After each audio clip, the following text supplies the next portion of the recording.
मी तुम्हाला आता 2 व्हिडिओ दाखवणार आहे, ते जरा नीट बघा. बरं मला हे समजत नाही, जयंतराव तुम्ही असाल, वडेट्टीवार साहेब असेल, येऊन जाऊन कुंभमेळ्यावर काय येतं? एवढा काय राग आहे तुम्हाला कुंभमेळ्याबद्दल? पहिला व्हिडिओ पाहिला, आता दुसरा व्हिडिओ पहा. कॉन्ट्रॅक्ट आहे इथं, गुजरातची कंपनी आहे ना? गुजरातची कंपनी आहे. बरं बरं. आणि हे कामगार तर सगळे आंध्रा वगैरे? हे सर, हे कामगार नाही सर, ही एक एजन्सी आहे सर, ती फक्त सर्वे करत आहे. नाही, पण एवढी एजन्सी आपल्या महाराष्ट्राला काय भीक लागलं का या लोकांनी सर्वेला एजन्सीला तिकडे बाहेरच्या राज्यातली लोक आणली? मुख्यमंत्री साहेब, हा प्रॉब्लेम आहे.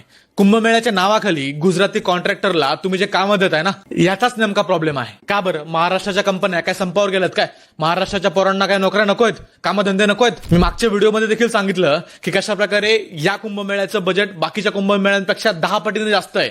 25,000 कोटी रुपये. शेतकऱ्यांचं कर्ज माफ करायला तुमच्याकडे पैसे नाहीयेत. सरकारी शाळा बंद पडल्यात, त्या चालवायला पैसे नाहीयेत. पण कुंभमेळ्यावरती खर्च करायला तुमच्याकडे 10 पट जास्त पैसे आहेत. आपली गोदावरी माय तर पवित्र आहेच, पण हे कुंभमेळ्याचं बजेट जर थोडंसं पवित्र असतं तर जरा बरं वाटलं असतं.